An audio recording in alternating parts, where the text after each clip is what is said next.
नमस्कार दोस्तों, आप सभी का स्वागत है देवेंद्र क्लासेस यूट्यूब चैनल पर फिर एक नई वीडियो में नए सेगमेंट में पूरे उत्साह के साथ एनर्जी के साथ। उम्मीद है कि आप भी पढ़ रहे होंगे जबरदस्त तरीके से, लगातार तरीके से।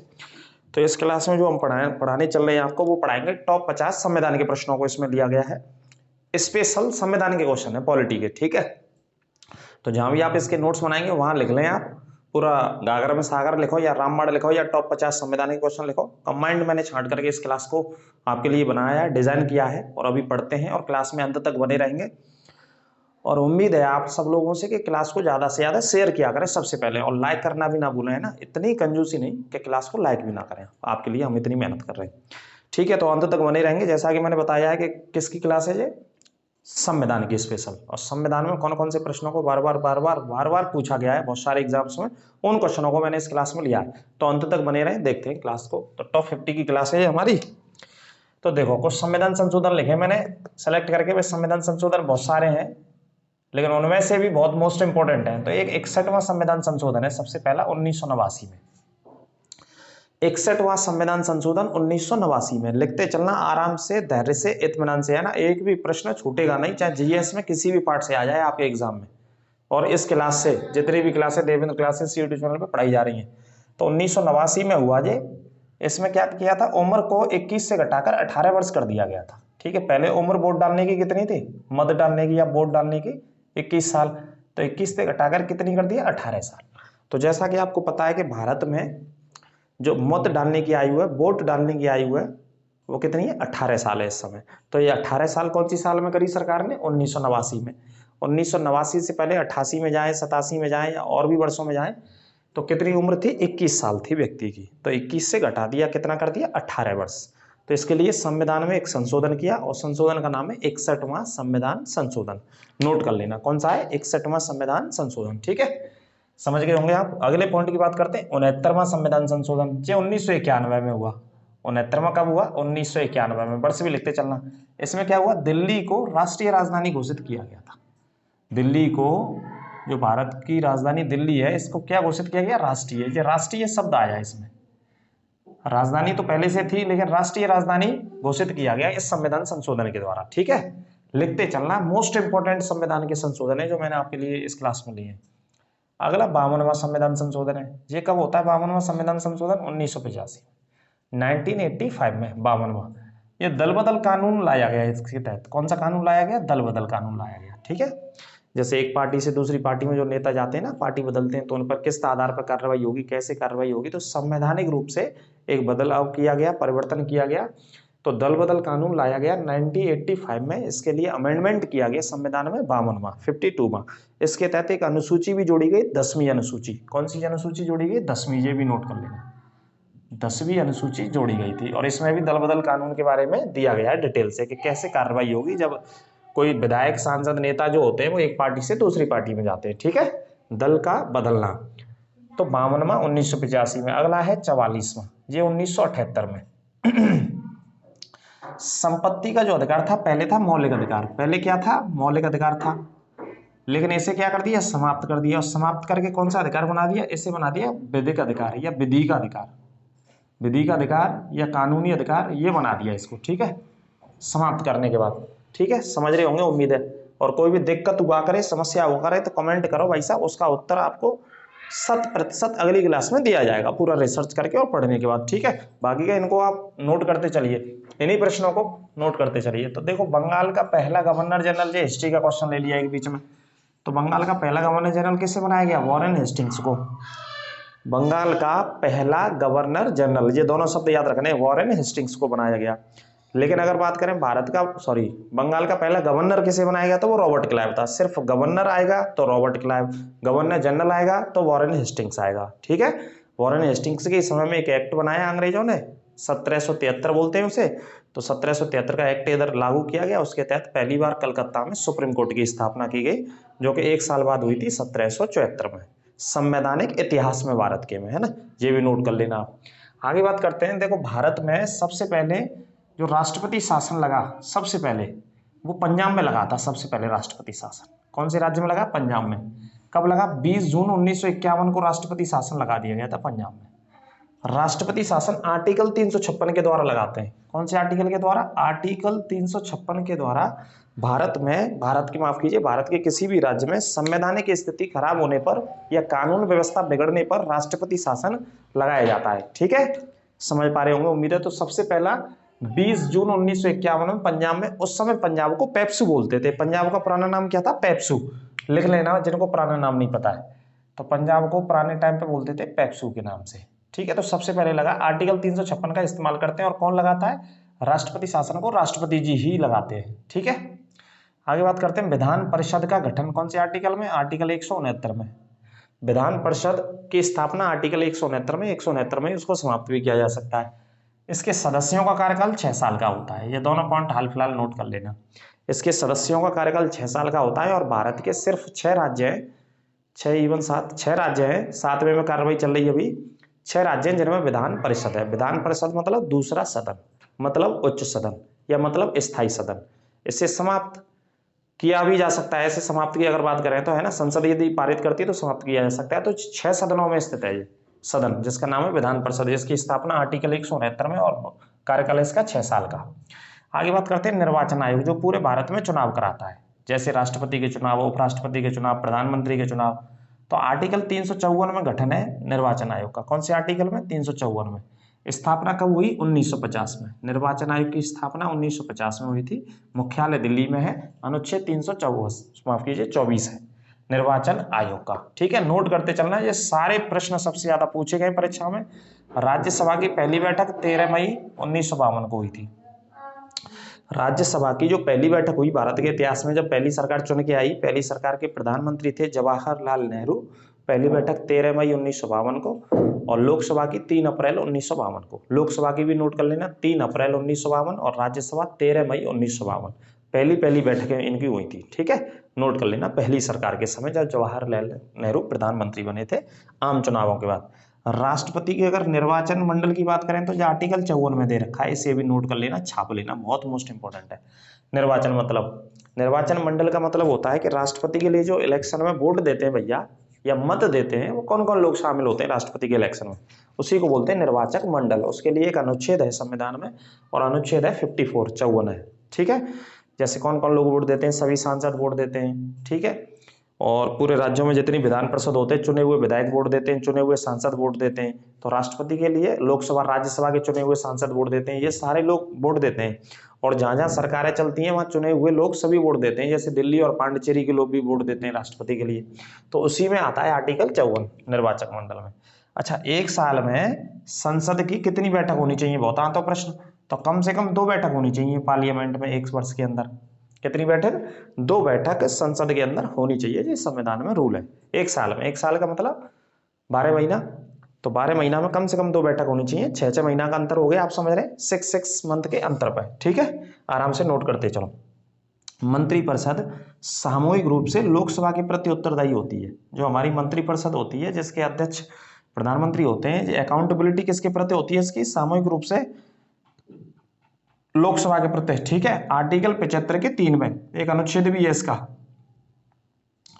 अनुच्छेद लिख लेना, 75 का 3 है आर्टिकल, क्लॉज 3। इसमें जो मंत्रिपरिषद होती है वो जवाबदेह किसके प्रति होती है? लोकसभा के प्रति। जैसे भैया हमने वोट दे, सांसद है ना, सांसद चुन के गया, तो सांसद चुन के गया तो वहां पे सांसद मंत्री बना दिया प्रधानमंत्री जी ने, तो वो किस में आ गया? मंत्रिपरिषद में। तो मंत्रिपरिषद जो अपनी जवाबदेही देती है अपने मंत्रालय से संबंधित, कि आपने जैसे मान लीजिए सड़क मंत्रालय की मैं बात करूं, परिवहन मंत्रालय की, तो कितने किलोमीटर सड़कें बनाई भारत में, कितने ब्रिज वगैरह बने, है ना, कितने काम हुआ रोड नेटवर्क पे, तो इसका जवाब कहाँ देते हैं? वो लोकसभा के भीतर जाकर के। ठीक है, तो इसी को बोलते हैं मंत्रिपरिषद काय के प्रति? लोकसभा के प्रति अकाउंटेबिलिटी रहती है पूरी। आर्टिकल 75 के 3 में ये क्लॉज दे रखा है, नोट कर लेना, छाप लेना। सिक्किम को, कौन सा राज्य है? सिक्किम को 36वें संविधान संशोधन के द्वारा शामिल किया गया भारत में वर्ष 1975 में। नोट कर लेना, छाप लेना। 1975 में सिक्किम को जोड़ा गया भारत में 36वें संविधान संशोधन के द्वारा। ठीक है, बहुत आता है सिक्किम वाला क्वेश्चन। सिक्किम की राजधानी गंगटोक है और सिक्किम की सबसे ऊंची चोटी है कंचनजंगा। सिक्किम की सबसे ऊंची चोटी बेटा कौन सी है? कंचनजंगा। और राजधानी गंगटोक है, जो कि हिमालय की तलहटी में बसा हुआ है। 10-15 लाख लोग रहते हैं इसमें, ज्यादा से ज्यादा सिक्किम में, है ना। आपको पता है जनसंख्या के आधार पर सबसे छोटा राज्य भी पड़ते हैं इसे। और क्षेत्रफल के आधार पर सबसे छोटा राज्य गोवा को पढ़ते हैं, जनसंख्या के आधार पर सबसे छोटा राज्य सिक्किम को पढ़ते हैं।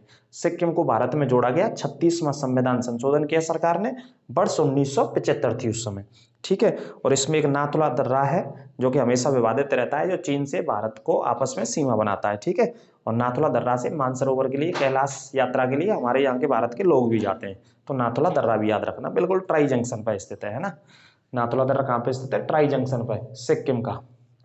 आगे बात करते हैं संवैधानिक उपचारों का अधिकार, आर्टिकल 32 में। संवैधानिक उपचारों, आर्टिकल 32 के तहत 5 प्रकार की रिट और दायर की जाती है। कितने प्रकार की? 5 प्रकार की, जिसमें एक बंदी प्रत्यक्षीकरण भी है। यही सबसे ज्यादा एग्जाम में आ जाती है, पुलिस जैसे एग्जाम में, बंदी प्रत्यक्षीकरण, है ना। आर्टिकल 32 में यदि व्यक्ति के मौलिक अधिकारों का, नागरिक के मौलिक अधिकारों का हनन होता है हमारे देश में, अतिक्रमण होता है, या सरकार आक्रमण करती है मौलिक अधिकारों पे जो संविधान के द्वारा दिए गए प्रत्येक नागरिक को मौलिक अधिकार, जिनको 12 से 35 तक हम पढ़ते हैं, भाग 3 में है, जिनको अमेरिका के संविधान से अपनाया है भारत के संविधान में। यदि उन मौलिक अधिकारों पर, व्यक्ति के मौलिक अधिकारों पर आक्रमण होता है, हनन होता है, अतिक्रमण होता है, ये संवैधानिक शब्द है, आराम से समझिएगा, इत्मीनान से, धैर्य से। तो ऐसी कंडीशन में व्यक्ति बचाव करने के लिए अपना कहाँ जाएगा? सुप्रीम कोर्ट जा सकता है। और सुप्रीम कोर्ट जाने के लिए कौन सा आर्टिकल है संविधान में? आर्टिकल 32। और आर्टिकल 226 का इस्तेमाल करके हाई कोर्ट भी जा सकते हैं। तो दोनों आर्टिकल्स हमको ये अनुमति देते हैं कि आप अपने अधिकारों के लिए हाई कोर्ट जा सकते हैं और सुप्रीम कोर्ट। तो सुप्रीम कोर्ट के लिए आर्टिकल 32 है, इसी को संविधान में बोलते हैं संवैधानिक उपचार। एक तरीके से मौलिक अधिकारों का क्या करता है? ये उपचार करता है, ठीक है। BR अम्बेडकर ने इसी आर्टिकल को संविधान की आत्मा भी बोला था। संविधान की आत्मा डॉक्टर BR अम्बेडकर, बाबा साहब अम्बेडकर ने किसे बोला? आर्टिकल 32 को लिख लेना। उनके हिसाब से उन्होंने जब संविधान की बैठकें हो रही थी तो अपने संबोधन में, जो कि संबोधन होते थे बारी बारी से लोगों के, कि संविधान में क्या ऐड करना, क्या नहीं ऐड करना, मीटिंगों में, बैठकों में, जब केंद्रीय भवन में बैठकें होती थी दिल्ली में, जब संविधान सभा की बैठक चल रही थी, तब उन्होंने संविधान की आत्मा इसके बारे में कहा, क्योंकि ये नागरिक को बचाव देता है, बचाव करता है, ठीक है। ये पॉइंट नोट कर लेना। आगे बात करते हैं सूचना का अधिकार। सूचना का अधिकार आपने पढ़ाई है। सूचना का अधिकार एक अधिनियम आया था, कब? 2005 में लागू हुआ, 12 अक्टूबर 2005 को। तो संविधान के आर्टिकल में कौन सी में जोड़ा गया इसे? आर्टिकल 19 के ए में। सूचना का अधिकार कौन से में? आर्टिकल 19 के ए में, ठीक है। सूचना का अधिकार, किसी भी व्यक्ति को सूचना लेने का अधिकार है। और ये कानून कब आया? 2005 में, 12 अक्टूबर को। ये भी नोट कर लेना। राष्ट्रपति पर महाभियोग लगाया जाता है आर्टिकल 61 के द्वारा। राष्ट्रपति को यदि राष्ट्रपति के पद से हटाना हो तो कैसे हटाएंगे भारत में? महाभियोग के द्वारा हटाते हैं। इसे इम्पीचमेंट ऑफ प्रेसिडेंट बोलते हैं। महाभियोग की प्रक्रिया है जो कि अमेरिका के संविधान से हमने अपनाई है। कौन सी संविधान से? अमेरिका के संविधान से। यदि राष्ट्रपति अपने पद पर रहते हुए संविधान का दुरुपयोग करते हैं, या संविधान का उल्लंघन करते हैं, या संविधान का अतिक्रमण करते हैं, मतलब संवैधानिक कार्य नहीं करते हैं, उसके विपरीत कछु कर देते हैं, ऐसा समझ लो आप, तो राज्यसभा या लोकसभा में से जिसको उचित लगता है वो इस कार्रवाई को शुरू कर सकता है। कार्रवाई का नाम है महाभियोग, जो कि आर्टिकल 61 में लिखा हुआ है संविधान में, ठीक है। इस पॉइंट को नोट कर लेना। कोई भी इस कार्रवाई को शुरू कर सकता है, मतलब संसद का भी ऑप्शन सही हो सकता है अगर उसमें आएगा तो ऑप्शन में, लोकसभा है तो लोकसभा भी सही है, राज्यसभा है तो राज्यसभा भी सही है ना। तो संसद का कोई भी सदन इसे शुरू कर सकता है, और राष्ट्रपति चाहें तो इसमें शामिल भी हो सकते हैं। शुरू करने से पहले 14 दिन पहले एक चिट्ठी भी भेजी जाती है लोकसभा के सदस्यों में से या राज्यसभा के सदस्यों में से जो कार्रवाई को शुरू करना चाह रहे हैं, 1/4 लोगों के साइन करके। कितने साइन करके? 1/4 लोगों के साइन करके भेज देते हैं कि हम आप पे फला फला तारीख को महाभियोग लगा रहे हैं, आप चाहें तो शामिल हो सकते हैं, चाहे तो आपकी इच्छा की बात है, ठीक है। तो ये पॉइंट याद रखना, आर्टिकल 61 में राष्ट्रपति को हटाया जा सकता है महाभियोग। भारत के इतिहास में अभी महाभियोग की प्रक्रिया मेरे हिसाब से किसी भी राष्ट्रपति पर नहीं लगाई गई है, ठीक है। अगर मैं गलत हूं तो आप कमेंट करके बताइएगा, अगर किसी पर लगा दी गई तो थोड़ा सा चेक कर लेंगे उसे भी। तो नीति निर्देशक सिद्धांत की अगर बात करें तो 36 से 51 में नीति निर्देशक सिद्धांत है भाग 4 में, और इनको कहां से अपनाया है? आयरलैंड के संविधान से अपनाया हुआ है। कौन से संविधान से अपनाया है? आयरलैंड के संविधान से नीति निर्देशक सिद्धांत, जो कि कल्याणकारी राज्य की स्थापना की बात करते हैं, कल्याणकारी राज्य की अवधारणा देते हैं, परसेप्शन भारत के संविधान में शामिल करते हैं। नीति निर्देशक सिद्धांत, नीति आपको पता है, नीति नाम आ रहा है तो योजनाएं बनाई जाती हैं गरीब लोगों के लिए, गरीब लोगों के लिए, असहाय लोगों के लिए, मजदूर लोगों के लिए, वृद्ध लोगों के लिए योजनाएं बनाई जाती है, महिलाओं के लिए, प्रसूता महिलाओं के लिए, है ना। सब तरीके से राज्य सरकारों की जिम्मेदारी होती है कि नीति निर्देशक सिद्धांतों को अपने राज्यों में सही तरीके से लागू किया जाए। और राज्य के लोगों का कल्याण किया जाए। वेलफेयर स्टेट की स्थापना करते हैं जी।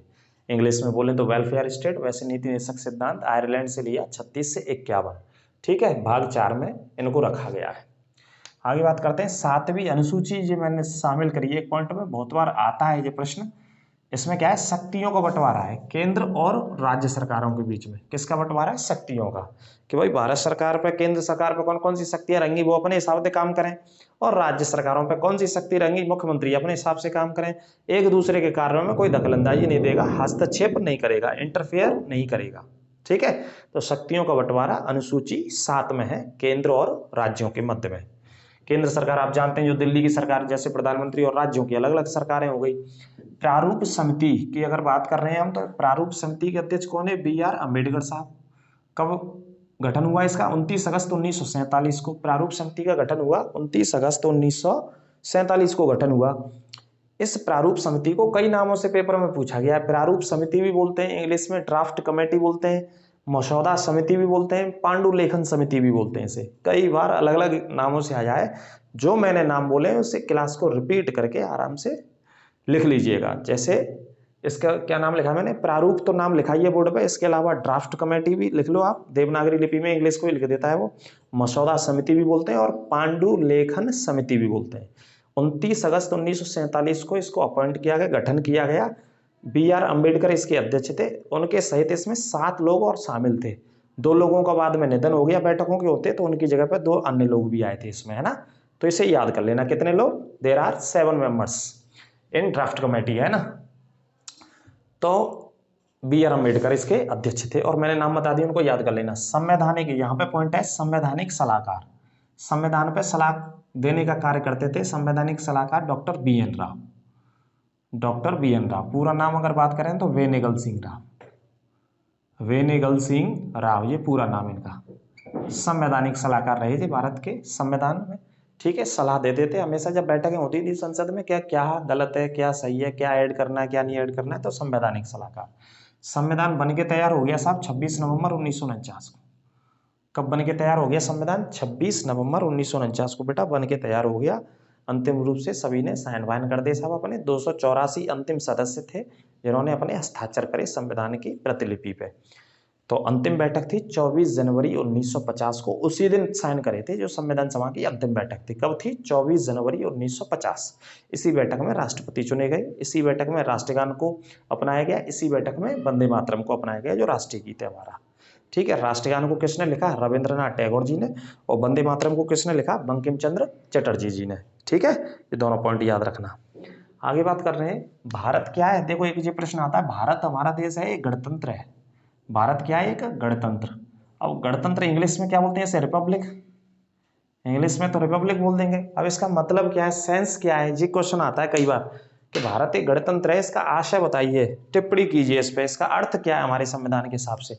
तो तुलना कई बार इंग्लैंड से करी जाती है ना। तो इंग्लैंड में तो वंशानुगत शासन है, तो देखो गणतंत्र का मतलब है कि भारत में कैसा शासन नहीं है, वंशानुगत शासन नहीं है भारत में। कैसा शासन नहीं है, वंश के आधार पर शासन नहीं है भैया, यही है गणतंत्र का मतलब, रिपब्लिक का। भारत एक गणतंत्र है या भारत एक गणराज्य है, ये व्यवस्था हमने फ्रांस के संविधान से अपनाई है। गणराज्य का या गणतंत्र का या इंग्लिश में बोलें तो रिपब्लिक का अर्थ होता है, या अर्थात समझाया गया है हमें कि भारत में कोई भी पद वंशानुगत शासन के अंतर्गत नहीं आता है। जो भी पद है लगाकर पंचायती व्यवस्था से राष्ट्रपति तक आप देख लीजिए, सभी पदों के लिए भारत में क्या होता है, चुनाव। चुनाव में कैंडिडेट खड़े होते हैं, जनता वोट देती है प्रत्यक्ष रूप से या अप्रत्यक्ष रूप से, तो उसमें जो जीतता है वही व्यक्ति संवैधानिक पदों पर आसीन होता है संविधान की शपथ लेकर के। ये व्यवस्था हमारे देश में। लेकिन अभी आप वेस्टर्न कंट्रीज में चले जाइए, जैसे फ्रांस में, पुर्तगाल में, स्पेन में, सर्बिया में, बहुत सारी कंट्री हैं, तो उन कंट्रीज में अभी भी राजा रानी महारानियों का शासन है, सम्राटों का शासन है। तो यहाँ सम्राट आ जाए, राजा आ जाए, तो आप समझ जाइए ऑटोमेटिकली कि कैसा शासन चल रहा है, वंश के आधार पर। राजा मान लो रिटायर हो गया, मर गया, तो उसका पुत्र ही बैठेगा गद्दी पर, ठीक है। महारानी है, उनकी अगर कोई पुत्री है तो उनके बाद उनकी पुत्री बैठेगी। ये होता है वंश के आधार पर। ये बहुत सारे देशों में चल रहा है, लेकिन हमारे देश में नहीं है। जब से संविधान बना है वंशानुगत शासन नहीं है, इसी को रट लेना, ये याद रखना। 42वां संशोधन के द्वारा 3 शब्द जोड़े गए प्रस्तावना में। प्रस्तावना में कितने शब्द जोड़े गए, 3 शब्द 42वें संविधान संशोधन के द्वारा। तो 3 शब्द कौन कौन से जोड़े गए, एक अखंडता जोड़ा गया, पंथ निरपेक्ष जोड़ा गया और समाजवादी जोड़ा गया। ये 3 जोड़े गए, है ना। ये पहले नहीं थे। अब 42वां संविधान संशोधन कब हुआ, वर्ष लिख लेना 1976। ठीक है, कब से हुआ ये, 1976 में, 1976 में हुआ। उस समय प्रधानमंत्री इंदिरा गांधी जी थी और भारत में वे भी आपातकाल, आंतरिक आपातकाल चल रहा था, आंतरिक आपातकाल लगा दिया था उन्होंने।